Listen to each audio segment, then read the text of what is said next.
Hola, estimadas y estimados colegas. Muy buenas noches. Un verdadero honor, un placer poder compartir con ustedes a través de este espacio. Hemos diseñado este formato, este innovador formato para nuestra sesión número 2 a través de Zoom. Y además de eso, ya entrada la semana número 3 de trabajo en esta maestría en innovación en nuestro Centro de Estudios Universitarios San Isidro. Estamos en bases filosóficas de la educación moderna.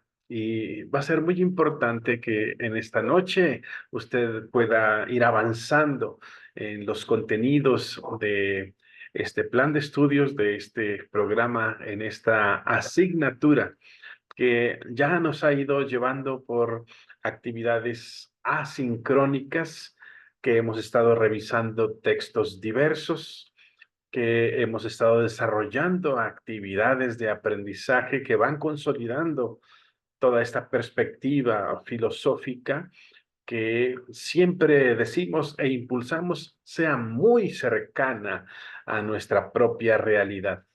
Y el día de hoy, la temática que estaremos desarrollando tendrá un apartado inmediato de aplicación, de producción.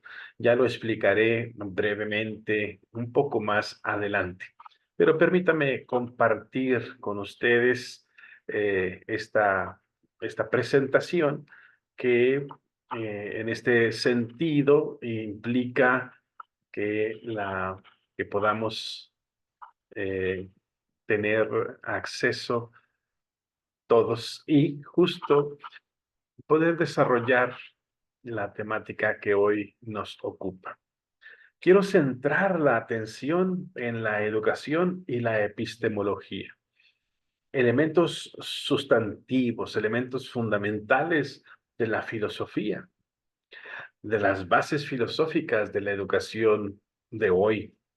Y la gran pregunta es, ¿cómo se da el aprendizaje? Justo por ello, el asunto de la epistemología, que la entendemos como el estudio del pensamiento, el estudio del conocimiento, y que nos da luces sobre cómo se origina el, el conocimiento. Diríamos nosotros en un sentido más pragmático, ¿cómo se da el aprendizaje? Bueno, vamos a ir esgrimiendo esos asuntos paulatinamente, pero también vamos a ir viendo cómo en nuestro país, en México, se ha estado dando cabida e influencia a distintas corrientes filosóficas y que la educación que hoy tenemos ah, tuvo distintos propósitos desde la naturaleza de su aprendizaje, cosmovisiones diversas por la presencia de las perspectivas filosóficas que iban transitando a lo largo del tiempo en nuestro país y que, bueno, ha ido en el devenir del tiempo conformando justo lo que hoy tenemos como sistema educativo nacional. Quiero comenzar con estas 4 miradas que estamos planteando ya de entrada. La mirada ontológica, que tiene que ver con el estudio del ser ontos, logos, el ser, la esencia, el estudio, el tratado del ser. La mirada epistemológica justo que he mencionado, que es el estudio del pensamiento, el estudio del conocimiento, la gnoseología, que se le denomina así, eh, en donde podemos entender cómo se da justamente el aprendizaje.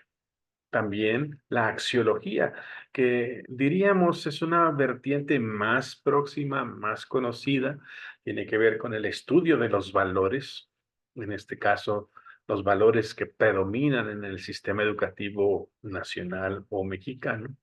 Y la teleología, no teología, no, sino teleología, que es el estudio de los fines, de los telos, los grandes para qué.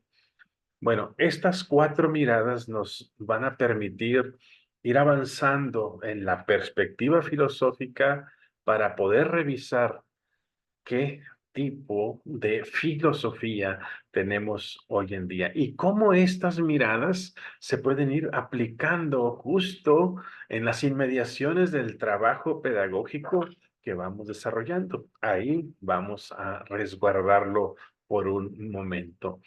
Quiero plantear esta idea fundamental, detonando un tanto cuanto la importancia del asunto de la filosofía. Si el valor supremo de una nación es la niñez, entonces categóricamente diríamos no se le separe de la filosofía. Si el valor supremo jurídicamente hablando, socialmente hablando, pedagógicamente hablando, es la niñez, en este caso concreto, en el sistema educativo nacional, entonces decimos, los que creemos en el asunto de la filosofía, no se les separe. Porque es en la escuela, en estas condiciones escolares, socioescolares, una oportunidad inminente y quizá única para propiciar la formación del pensamiento filosófico en las niñas, en los niños y en los adolescentes. Entonces, en esa medida en que decimos, sí, la niñez y la adolescencia es muy valiosa, en la misma medida deberíamos de estar impulsando la formación filosófica en las generaciones tempranas. Ahora, en realidad, lo que está sucediendo es que la filosofía es la gran ausente de los sistemas educativos. Usted ha visto en el devenir del tiempo que ha ido perdiendo terreno la filosofía. En efecto, así ha estado sucediendo. Por otro lado, la filosofía es la gran sedicente, si me permite esta expresión. Sedicente, se dice que está presente, pero realmente está ausente. Es que tenemos toda una vertiente filosófica, sí, pero nadie la sabe explicar y nadie sabe qué tipo de vertiente filosófica predomina. Bueno, por otro lado, eh, ha ido como asignatura la filosofía perdiendo terreno. De entrada, sabemos que facultades completas de filosofía ya en educación superior han desaparecido de la, del sistema educativo, diríamos, de la plenitud de la tierra, y eso habla en gran medida de que la presencia filosófica se dice quizá en el discurso, pero en la realidad está realmente ausente. Y por otro lado, la filosofía de hoy parece contraproducente. Y vea que quién lo está comentando, ¿no? Parece contraproducente hablar de filosofía para muchos es detonar una cierta actitud de rechazo, de indiferencia, de no querer relacionarse con la filosofía. Yo espero que en este grupo no sea así, y en ningún grupo, y con ninguna persona que se dedica a la educación. Pero esto da pie al documento que ya usted va leyendo en estos días a este término que he acuñado y que estoy colocando para la consideración de la academia, filosofobia. Filosofobia, un término que, bueno, eh, lo he colocado justo para señalar, para advertir que estamos fomentando quizá sin quererlo en una posibilidad no intencionada, esta especie de rechazo entre los jóvenes, los adolescentes, incluso entre las personas mayores, ahí en los pasillos y en las aulas de los centros educativos. Y es que la filosofía, y ahí va la idea por qué ha resultado contraproducente, la filosofía la hemos enseñado mal. Es decir, hemos hecho un mal acercamiento de la filosofía a la sociedad, principalmente a las niñas, a los niños, a los adolescentes. Es más, para ellos ni siquiera la filosofía está prescrita. La dejamos para media superior o para el nivel superior. Pero si entendemos la riqueza de toda la vertiente filosófica, diríamos, desde los primeros años, hay que acercar a la gente a los efluvios benedictos de la filosofía. ¿Por qué la gente rechaza y se convierte en filosofóbica? Justo cuando se analiza ese fenómeno de repulsión, de rechazo a la filosofía, que yo denomino filosofobia, se ha encontrado de que el problema estriba en que la filosofía ha sido mal enseñada porque lo que se enseña es realmente historia de la filosofía, con datos, personajes, nombres, lugares, espacios, etcétera, doctrinas filosóficas que están muy lejanas de la realidad de los seres humanos. Y en torno a esa lejanía, los seres humanos de cualquier edad no le encuentran sentido a los argumentos, a las tesis y a los planteamientos filosóficos. No se les ve la utilidad inmediata.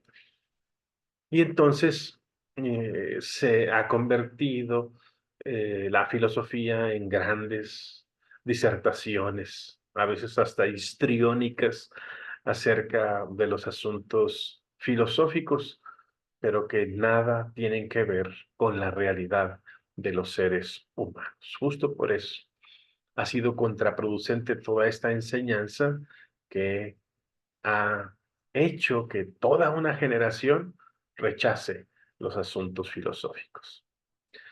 Hay que revertir esa realidad.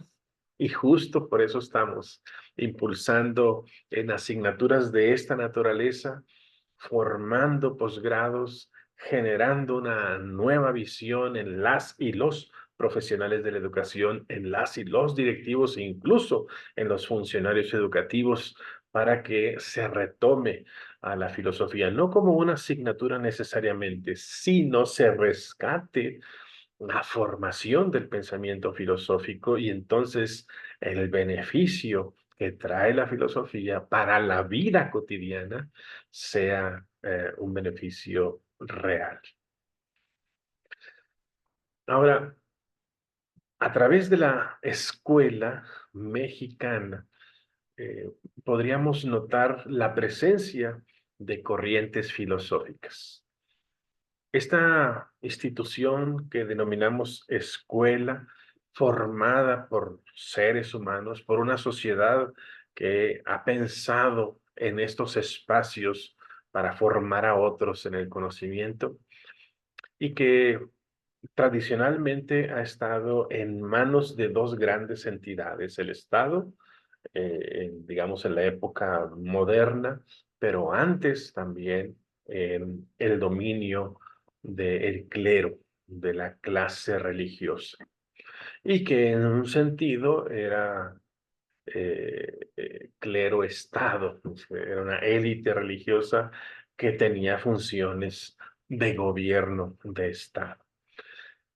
Bueno, en México justo estamos pasando los días previos a este, en donde se conmemoró, se recordó, entre comillas, el descubrimiento de las Américas, 12 de octubre, y que entendemos todo el mundo que no es un asunto que festejar, pero sí entendemos ese hito histórico como parte de las vertientes filosóficas que, viniendo de Europa, han llegado a las Américas, entre ellos América del Norte, México, ah, y se han asentado a través de espacios formativos como la escuela. Y entonces podríamos entender que a través del tiempo en México hemos tenido filosofías altamente religiosas, diríamos teológicas, gobernadas por el clero, principalmente por la Iglesia Católica y en su momento también por todos los movimientos llamados liberales y protestantes. Luego se tiene un espacio de tiempo y lo podemos ubicar en la época de Juárez, en la época de la Reforma, una transición de lo religioso a lo positivo o a lo positivista, que tiene que ver con toda la inclinación científica. Lo positivo es lo científico, para que el conocimiento no sea a la luz de una norma eclesiástica o de un principio de fe religiosos, sino el conocimiento sea a la luz de la ciencia. Luego tuvimos una etapa que la podemos ubicar en el periodo de Lázaro Cárdenas, en donde incluso se denomina la escuela socialista. Es todo un movimiento ideológico, filosófico, social, que implicó el que la escuela, el conocimiento, la liberación, ahí estaban los tintes filosóficos, llegara a los últimos rincones de los pueblos, de las comunidades rurales, etcétera. Y que a través de la educación, a través de la alfabetización y muchos otros movimientos del conocimiento, movimientos epistemológicos, fueran permeando en las capas y en los estratos de la gente, incluso con mayor desventaja económica y social. Entonces, la escuela socialista se dio también en algún momento histórico, justo con el presidente Lázaro Cárdenas. Ahí encontramos una nueva transición a lo que denominamos hoy la escuela humanista, que es la que ha prevalecido, todo este enfoque filosófico que ha prevalecido en el mundo, pero también en México, que es lo que tenemos hasta nuestros días. Y han concatenado, han coexistido corrientes pragmáticas, comunitarias, existencialistas, etcétera. Si nosotros quisiéramos en este momento tipificar el humanismo que prevalece en el sistema educativo nacional a partir de la 4T, a partir del gobierno de Andrés Manuel López Obrador hasta este que están haciendo en la doctora Claudia Sheinbaum, diríamos que estamos en un humanismo comunitario, altamente pragmático y que ahora se ha identificado como un humanismo mexicano. Toda esta vertiente filosófica es la gran transición. Ahora, no han terminado estas perspectivas filosóficas, sino más bien las colocamos aquí en una secuencia para identificarlas, pero lo religioso no ha acabado, lo científico mucho menos. El asunto social está cobrando vida cada vez más y tenemos el pragmatismo que vino ya desde la ciencia positiva o la perspectiva filosófica científica. Lo que sí hay en un hincapié, en un énfasis muy importante es este humanismo mexicano, comunitario, que nos da luces del reconocimiento a una identidad nacional y que está cimentado, fundamentado principalmente este nuevo humanismo mexicano llamado así, en los grandes valores de la tradición mexicana, del pueblo mexicano y de las comunidades originales, llamadas indígenas, pero que son realmente originales de México. Ahora, el parteaguas estuvo aquí, en la llegada del juarismo, ese momento histórico de la separación de la iglesia y el Estado, ese momento en que se trastoca toda la, la tarea que la iglesia tenía y todo el ejercicio teológico en donde el centro del conocimiento era Dios y la fe, y el ser humano iba alrededor de ese centro, perfeccionándose como, como persona, como ser humano. Cuando hay la transición de este teocentrismo a el régimen filosófico positivista, y se elimina por el gobierno toda aroma de religiosidad, entra con el entonces secretario de Educación, Gabino Barreda, el positivismo de Augusto Comte. Y ahora lo teocéntrico se convierte en homocéntrico a partir de la ciencia. El hombre ahora es el centro de todos los procesos. Ya no el teo, sino el homo. Ya no el Dios, sino el hombre. Y esto genera todo un movimiento intelectual e ideológico que finalmente recae y se consolida en una educación llamada por la ciencia, sustentada por la ciencia, en un estado laico, en una escuela no religiosa, apegada más bien a la verdad, al conocimiento, a lo comprobable y a la ciencia, y que tiene que ver con todas las ideas liberales, no neoliberales, sino liberales, es decir, no tradicionales y religiosas, sino científicas y democráticas, que van impulsando justo lo que denominamos humanismo, es decir, el poder garantizar las libertades de los seres humanos, las libertades individuales.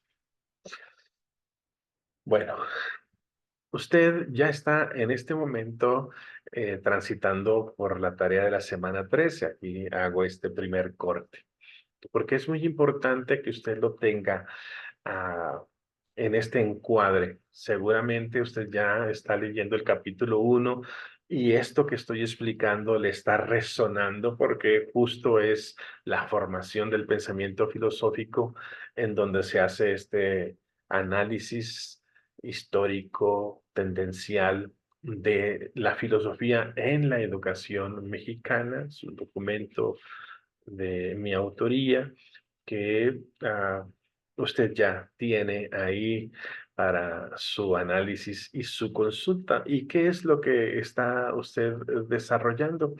Pues una infografía que detalle todos los elementos contenidos en el capítulo 1 y que justo esto que estoy comentando tiene una relación directa a ese capítulo 1. Y usted, esa infografía, genera usted una suerte de conclusión y todo eso lo va a subir a más tardar el lunes 21 de octubre. Bueno, ahí cerraríamos justamente las acciones de esta semana 3 que estamos transitando.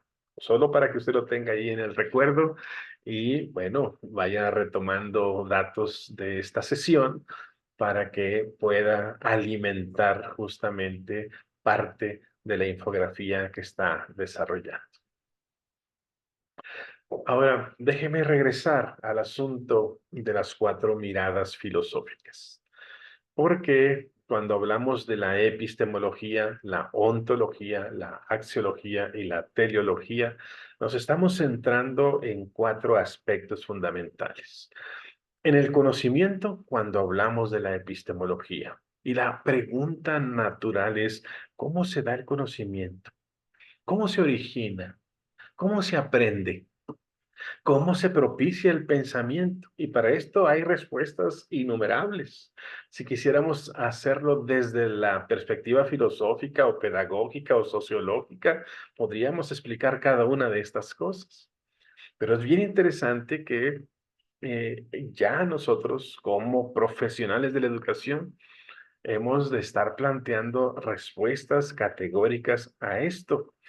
No nos vaya a pasar lo que sucedió hace algunos meses, cuando a una funcionaria, secretaria de Educación, le preguntan, ¿y ahora cómo van a aprender matemáticas las y los estudiantes? Y no supo responder a eso. Le estaban haciendo una pregunta epistemológica. Lejos esté de nosotros no tener los elementos para responder. ¿Cómo se da el conocimiento? ¿A través de qué se da el conocimiento? El conocimiento se da a partir de la experiencia,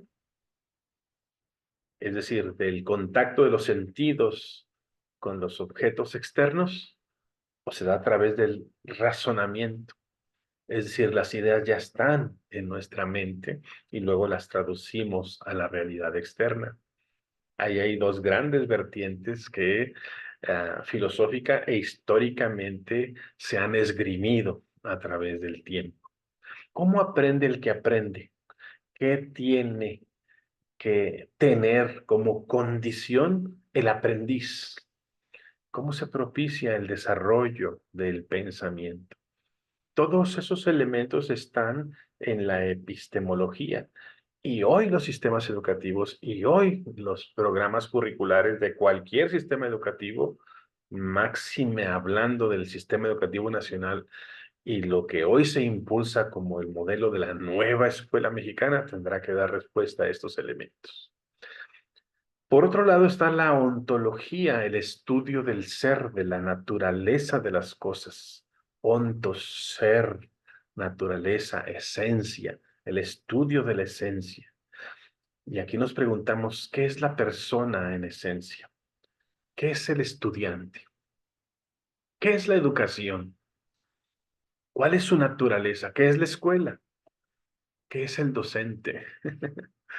Bueno, la respuesta a ello habla de la visión filosófica que se tiene y que se está impulsando. Cuando usted revisa el nuevo marco curricular, el Plan de Estudios 2022, estas preguntas deben de estar respondidas. ¿Quién es el estudiante? ¿Cómo se concibe la escuela? ¿Qué es la escuela hoy? Bueno, cuando vamos a la tercera mirada filosófica, la axiología, estamos en el terreno de la ética, en el terreno de los valores. Y aquí podríamos, y quizá esto es lo más asequible y sencillo, en el marco de la nueva escuela mexicana, por ejemplo, ¿cuáles son los valores que distinguen a la educación de hoy? Y eso es interesante. Si al leer los documentos usted no encuentra, nosotros no encontramos los valores distintivos, los principios distintivos de la nueva escuela mexicana, entonces no tenemos un estudio axiológico. Pero usted lo puede ver, ahí está, y es sumamente claro. Y luego tenemos la cuarta mirada, la teleológica, la que nos posiciona en los fines. Y ahí nos preguntamos, ¿cuál es la finalidad de la educación? La que hoy estamos viviendo. qué tipo de persona se pretende formar. Usted y yo ya hemos empezado a discutir eso desde la primera sesión. Desde antes usted ya fue esgrimiendo una serie de argumentos que en la primera sesión sincrónica pudimos conversar y luego usted continuó con las actividades de aprendizaje posicionando a por lo menos 4 tipos de personas que forman las escuelas. Y si quisiéramos auscultar en los documentos, en los programas, en los marcos curriculares de México, en este caso concretamente, diríamos, pues vamos al perfil de egreso. Si hoy los identificamos en 10 rasgos, ahí está en un sentido concreto los 10 para qué. Los 10 para qué es la finalidad de toda la formación que estamos impulsando, por lo menos en la educación básica. Si usted es de universidad, si usted colabora en alguna normal, en la UPN, etcétera, etcétera, donde usted colabore, ahí hay un perfil también de egreso, ahí está lo teleológico. Cada institución, dentro del marco de un sistema educativo, tiene una perspectiva filosófica teleológica. Y cada vez que un docente, que un profesional de la educación se encuentra frente a sus estudiantes, tiene claridad diciendo, estoy frente a mis estudiantes, sean niñas, niños, adolescentes, jóvenes, personas adultas, que están en un proceso de formación y vamos en el camino, en el desarrollo de todo un movimiento teleológico para ir conformando la imagen, el perfil, así como el escultor toma el barro en sus manos y le da perfil, le da forma para que sea justo una obra de arte. Diríamos nosotros, una persona que beneficia, que contribuye, que favorece a la sociedad. Entonces, las 4 miradas filosóficas nos ayudan a entender la esencia de la educación y qué es lo que estamos haciendo hoy en día. Cuando hablamos, por ejemplo, del trabajo, el enfoque por proyectos, ese es un elemento epistemológico muy interesante, pero también contribuye a la formación natural del ser y también pondera los valores comunitarios y obviamente va configurando un perfil teleológico, solo con un enfoque, el enfoque epistemológico de trabajar por proyectos, ya sea el aprendizaje basado en proyectos comunitarios, ya sea el aprendizaje por indagación con enfoque STEAM, ya sea el aprendizaje basado en problemas, ya sea el aprendizaje servicio, cualquiera de estas modalidades que están implicadas en las recomendaciones del trabajo por proyectos, nos permiten entender que el ser humano aprende en comunidad. Y ahí están algunos elementos, unos atisbos de cómo se da el aprendizaje. Pero pensamos en el estudiante como una persona que se identifica con la comunidad, que es gregario, y que el trabajar por proyectos le permite observar la realidad de manera sociocrítica, a sentir en una profunda, digamos, sensibilidad humana el que algunos estén pasando por graves problemas. Él mismo, en un entorno, en un tejido social, en su propio contexto y problemáticas que surgen de ahí y que es menester abatir. Estamos ya en la naturaleza gregaria, comunitaria de las personas.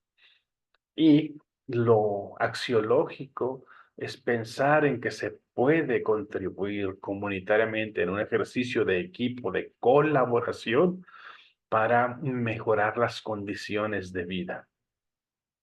Hablamos de identidad con la patria, identidad con el otro, pero respeto a la naturaleza, respeto a los seres humanos.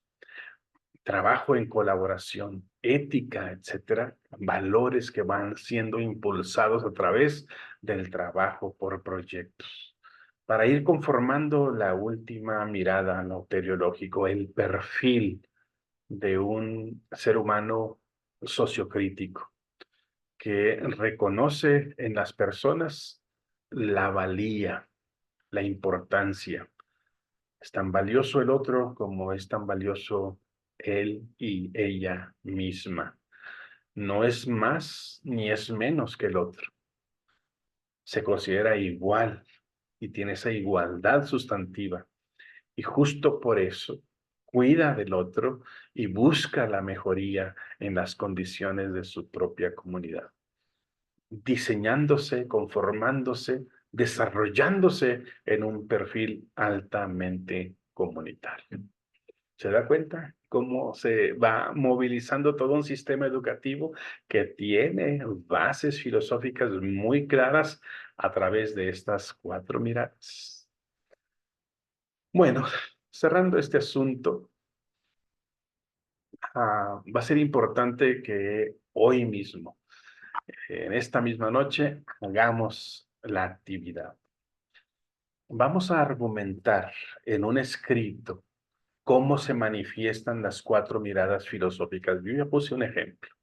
Usted puede esgrimir otras posibilidades de acuerdo a su propio análisis, a su experiencia, a, a la visión que usted tiene desde la trinchera donde usted colabora en el sistema educativo. La extensión de este documento es de una cuartilla. Por favor, vamos a añadir los datos de identificación personal en la parte superior de esa hoja, de ese escrito, y para lograr concretar este documento, yo le solicito que tome en cuenta las preguntas que hemos planteado y las que vienen enseguida, que están posicionadas en cada una de las miradas filosóficas. Ah, Aquí están. La epistemológica, cómo se da el conocimiento, cómo se aprende, cómo se propicia el pensamiento, las vamos recordando. La mirada ontológica, que es la persona en esencia, quién es el estudiante en la educación, cuál es su naturaleza. En la mirada axiológica, cuáles son los valores que distinguen a la educación de hoy. Y en la teleológica, cuál es la finalidad de la educación que hoy tenemos. ¿Qué tipo de personas se perfila, se pretende formar? Recuerde, este es un escrito, lo vamos a subir en PDF al grupo de WhatsApp. Este no va a la plataforma institucional. Este va al grupo de WhatsApp porque lo haremos ya, hoy mismo y de inmediato, antes de las 10 de la noche, esta misma noche. Ya después de las 10 ya no es necesario que usted envíe nada. Esta es una actividad en este formato que estamos planteándole. Es para que lo aplique de inmediato, genere este producto y usted desarrolle este ejercicio argumentativo y reflexivo justamente en esta misma noche. Bueno, pues yo agradezco infinitamente la gentileza de su atención y por favor, participe, contribuya, revise todo este contenido, tómese unos minutos ahí en tanto está quizás cenando y vaya construyendo esta cuartilla, póngala en PDF y mándela al grupo de WhatsApp de la maestría en innovación. Yo le deseo mucho, mucho éxito. Bueno, pues hasta aquí llegamos en nuestra sesión del día de hoy, esta sesión Zoom eh, con esta modalidad y formato número 2 de esta ya tercera semana de actividades. Sigo en contacto. Nos estaremos leyendo en el grupo de WhatsApp, en el chat de WhatsApp de este grupo y ahí estaremos revisando las propuestas, los argumentos, los escritos que usted nos irá compartiendo. Muchas gracias, muy amables. Les envío un fuerte abrazo y les deseo mucho éxito. Hasta pronto.